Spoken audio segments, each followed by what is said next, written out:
अस्सलाम वालेकुम। उम्मीद है पिछली वीडियो आपको अच्छी तरीके से समझ आ गई होगी। अब चलते हैं इसकी नेक्स्ट एक्सरसाइज की तरफ। Exercise number 7.4। पहला सवाल है evaluate determinants of the following matrix. ये जो आपको मैट्रिक्स दिए गए हैं इसमें क्या करना है, आपने इसके डिटर्मिनेट्स मालूम करने हैं। तो क्वेश्चन नंबर 1 का फर्स्ट पार्ट मैट्रिक्स है हमारे पास 5 3 4 2। सबसे पहले हमने लैट कर लिया है, किसके बराबर है, ए के बराबर है। तो 5 3 4 2।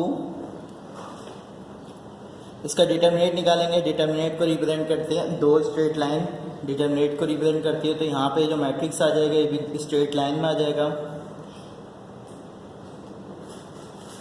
अब इसका मल्टीप्लाई करने का तरीका ये होता है कि 5 मल्टीप्लाई करेगा 2 से, बीच में आ जाएगा माइनस, और 4 मल्टीप्लाई करेगा 3 से। तो 5 2 ज़ा 10, 3 4 ज़ा 12। तो इसका डिटर्मिनेट क्या आ गया, -2। तो ये इसका क्या है, आंसर। एक और पार्ट देख लेते हैं, इसका सेकंड पार्ट।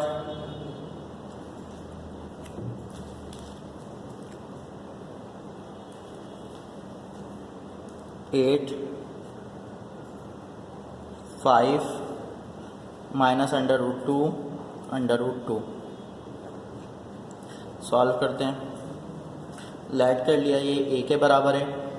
तो ए इज इक्वल टू मैट्रिक्स 8 5 -√2 √2। अब इसका डिटर्मिनेट निकालते हैं। ए डिटर्मिनेट इज इक्वल टू 8 5 -√2 √2। तो मल्टीप्लाई करते हैं। अब 8 मल्टीप्लाई करेगा 2 से, √2 से, माइनस फार्मूले का। अब 5 मल्टीप्लाई करेगा -√2 से, तो माइनस माइनस प्लस हो गया। तो ये क्या हो गया, 8 √2 माइनस माइनस प्लस 5 √2।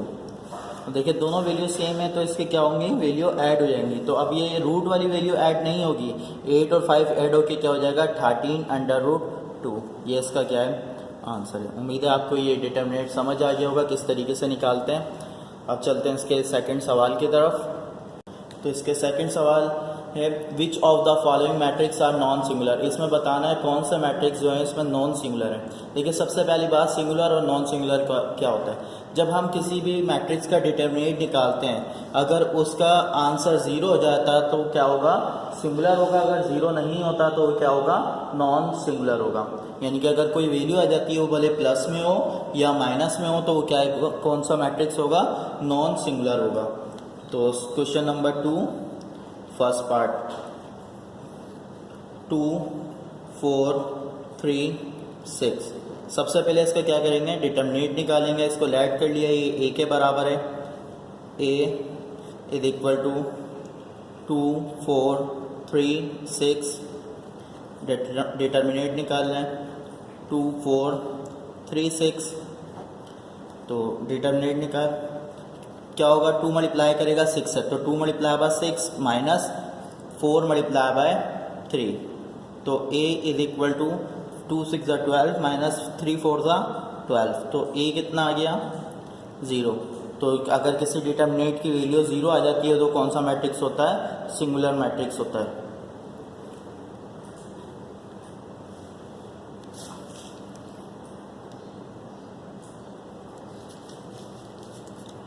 इसका सेकंड पार्ट देख लेते हैं। सेकंड पार्ट है -4 -5 2 2।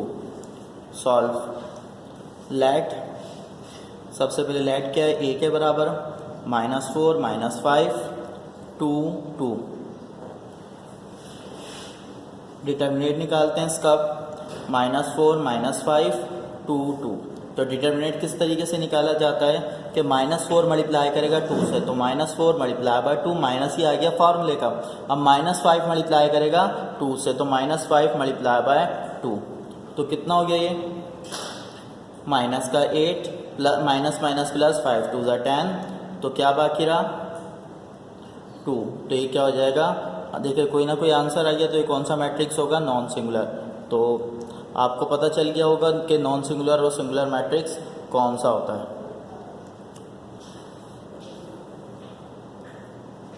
अब चलते हैं इसके क्वेश्चन नंबर 3 की तरफ। क्वेश्चन नंबर 3 है find the adjoint of the following matrix giving in the question number 2। यानी कि क्वेश्चन नंबर 2 के अंदर जो आपको सवाल दिए गए हैं उन सवाल का आपने क्या निकालना है, एडजॉइंट निकालना है। तो question number 3 first part 2 4 3 6 solve. सबसे पहले लेट किया कि ये a के बराबर है 2 4 3 6। अब इसका एडजॉइंट निकालना है, तो adjoint of a is equal to क्या हो जाएगा, इन दोनों की जगहें रिप्लेस हो जाएंगी साइन के साथ। जो साइन इनके साथ होंगे उनके साथ दोनों की जगह क्या हो जाएंगी, रिप्लेस हो जाएंगे। यानी कि 6 हो गया, 2 की जगह पे 6 आ गया और 6 की जगह पे क्या चले गया 2, और इन दोनों की साइन चेंज हो जाएंगे। जैसे अभी +4 है तो ये -4 हो गया, ये +3 है तो ये भी क्या हो गया -3 हो गया। तो ये इसका क्या है, आंसर है, ये इसका एडजॉइंट है। इसका सेकंड पार्ट -4 -5 2 2 सॉल्व। लेट कर लिया, ये b के बराबर है -4 -5 2 2। तो एडजॉइंट ऑफ b, क्योंकि b मैट्रिक्स है तो हमने b लिखी। तो अब क्या होगा इसके अंदर कि इन दोनों की जगहें चेंज हो जाएंगी। यानी कि -4 की जगह पे 2 आ गया और 2 की जगह पे -4, -5 है +5 हो गया, +2 है -2 हो गया। उम्मीद है आपको एडजॉइंट निकालना भी आ गया होगा। अब चलते हैं इसके क्वेश्चन नंबर 4 की तरफ। क्वेश्चन नंबर 4 है find the inverse of each of the following matrix of it if it's exist. यानी कि अगर ये एग्जिस्ट करता है तो इसमें आपने क्या करना है, इसका इनवर्स निकालना है। तो question number 4 first part 2 6 5 7 let कर लेंगे। ये a के बराबर है, a is equal to 2 6 5 7। A inverse निकालने का फॉर्मूला क्या होता है, ए इन्वर्स, क्योंकि मुझे इन्वर्स निकालना है। मैट्रिक्स हमने सपोज किया वो ए के बराबर है तो ए इन्वर्स हो जाएगा। ए इन्वर्स निकालने का फॉर्मूला है adjoint of A divided by A determinant. देखिए सबसे पहली बात कि आपने क्या निकालना पड़ता है, आप ए इन्वर्स निकाल लो, क्रैमर रूल से सॉल्व कर रहे हो या मैट्रिक्स रूल सॉल्व कर रहे हो, तो उसके लिए आप क्या करते हैं, सबसे पहले डिटर्मिनेंट निकालते हैं। हमने इसको इक्वेशन 1 का नाम दे दिया, तो सबसे पहले इसका डिटर्मिनेंट निकालेंगे फॉर ए डिटर्मिनेट 2 6 5 7।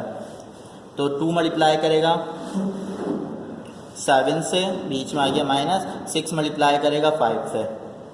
तो A determinant is equal to 2 7 the 14 -6 5 the 30।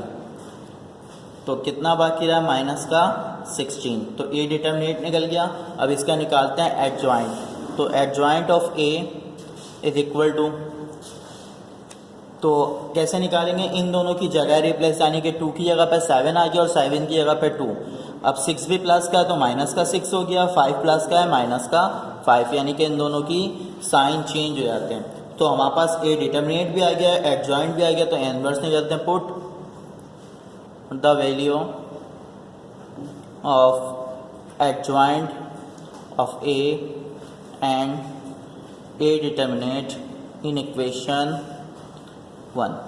तो A inverse is equal to, adjoint की जगह पे इसकी वैल्यू आ जाएगी 7 -6 -5 2 डिवाइडेड बाय -16। तो ये इसका क्या है, आंसर है।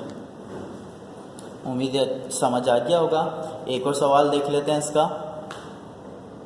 सेकंड पार्ट है इसका 1 0 2 1। सबसे पहले इसको लेट कर लिया हमने, b के बराबर है तो b इज इक्वल टू 1 0 2 1। तो मुझे क्या निकालना है, b इन्वर्स निकालना है। तो इन्वर्स का फार्मूला होगा adjoint of b divided by b determinate. तो इसको इक्वेशन 1 का नाम, क्योंकि सबसे पहले क्या निकाला जाता है, डिटर्मिनेट निकाला जाता है। तो b determinant is equal to 1 0 2 1। तो 1 मल्टीप्लाई करेगा 1 से, -0 मल्टीप्लाई करेगा 2 से। तो 1 1 जा 1 2 0 था 0, तो ये क्या बाकी रहा 1। देखें यहाँ पे 1 आया, तो इस वजह से हम क्या करेंगे, इसको आगे सॉल्व करेंगे। अगर 1 नहीं आता, जैसे यहाँ पर आंसर क्या आ जाता, 0 आ जाता, तो सवाल क्या होता, यहीं ख़त्म हो जाता। तो अब इसका साइड क्या निकालते हैं, एडजॉइंट ऑफ बी निकालते हैं। Adjoint of B is equal to B. अब क्या होगा, 1 की जगह पे 1 और 1 की जगह पे 1, यानी कि इन दोनों की साइन रिप्लेस हो गई। अब 0 माइनस में लिखें या प्लस में लिखें, बात एक ही है, तो 0 को प्लस में ही रहने दें। 2 की जगह पे क्या आ जाएगा, यानी कि 2 प्लस का है, तो यहाँ पे क्या हो गया माइनस। तो हमारे पास एडजॉइंट ऑफ बी भी निकल गया और बी डिटरमिनेंट भी निकल गया। तो इसको किस में पुट कर देंगे, इक्वेशन 1 में पुट कर देंगे। तो put the values of B determinant and adjoint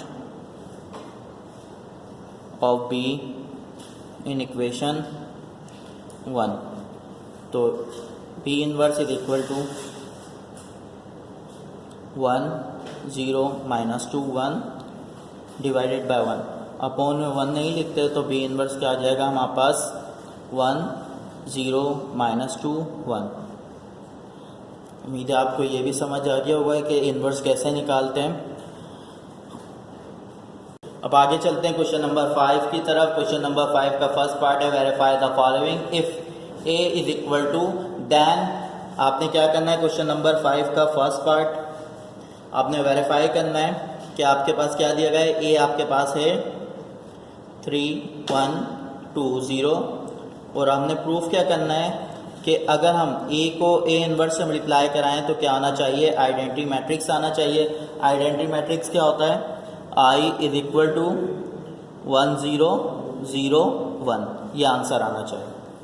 तो सॉल्व करना शुरू करते हैं। तो ए हमारे पास मौजूद है 3 1 2 0। तो क्या निकालना है, लेफ्ट हैंड साइड ले लेते हैं। लेफ्ट हैंड साइड है ए मल्टीप्लाई बाय ए इनवर्स। तो देखिए ए तो हमारे पास मौजूद है, क्या मौजूद नहीं है, ए इनवर्स मौजूद नहीं है। तो सबसे पहले ए इनवर्स निकालेंगे। ए इनवर्स निकालने का फार्मूला होता है A inverse is equal to adjoint of A divided by A determinant. ये इक्वेशन 1 हो गई। सबसे पहले क्या करेंगे, डिटरमिनेंट मालूम कर लेते हैं फॉर ए डिटरमिनेंट। तो A determinant A is equal to 3 1, ये स्ट्रेट लाइन आएंगी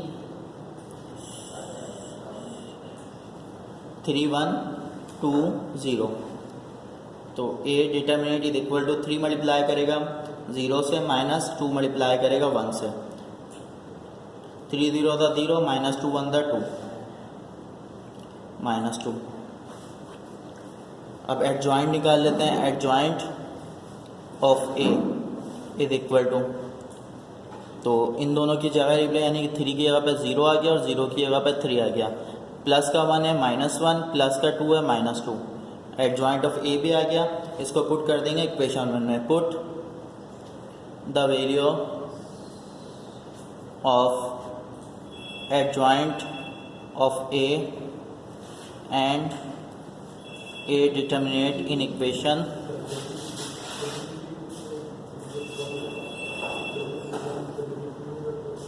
इक्वेशन 1।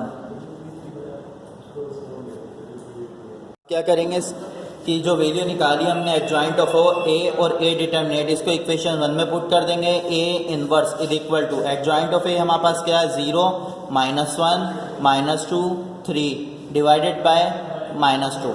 तो इसको यहीं तक रहने देंगे। अब क्या करना है हमने आगे कि ए को ए इनवर्स से मल्टीप्लाई करना है। तो यहाँ पे ए मल्टीप्लाई बाय ए इनवर्स, तो सबसे पहले ए लिखा हुआ है तो ए की वैल्यू आएगी 3 1 2 0। तो ए इनवर्स की वैल्यू लिखेंगे 0 minus 1 minus 2 3 divided by minus 2। तो A multiply by A inverse is equal to first row first column, यानी कि 3 मल्टीप्लाई करेगा 0 से, बीच में आएगा प्लस, 2 मल्टीप्लाई करेगा माइनस 1 से। First row second column 3 multiply करेगा माइनस 2 से, प्लस 2 मल्टीप्लाई करेगा 3 से। Second row first column 1 multiply करेगा 0 से, प्लस 0 मल्टीप्लाई करेगा -1 से। Second row second column 1 multiply करेगा -2 से, प्लस 0 मल्टीप्लाई करेगा 3 से, और अपोन में क्या आ गया -2। तो क्या हो जाएगा a multiply by a inverse is equal to 3 0 दा 0 प्लस माइनस माइनस 2 1 दा 2 1 0 दा 0 प्लस माइनस माइनस 0 1 दा 0 3 2 दा माइनस से 3 मल्टीप्लाई बाय -2 -6 हो गया, 3 2 दा 6 1 मल्टीप्लाई करेगा -2 से तो -2 3 0 दा 0 divided by -2 a multiply by a inverse is equal to -2 0 minus का 6 प्लस का 6 0 बचा, और ये -2 डिवाइडेड बाय -2। तो -2 से क्या करेंगे, इनको डिवाइड करा देंगे। -2 divided by -2 0 divided by -2 0 divided by -2 divided by -2। तो a multiply by a inverse is equal to, तो 1 0 0 1। तो हमें यही प्रूफ करना था। तो क्या आ गया, a को जब हमने a इनवर्स से मल्टीप्लाई कराया तो हमारे पास क्या आ गया, आइडेंटिटी मैट्रिक्स आ गया। तो यहाँ पे क्या हो गया, वेरीफाई हो गया।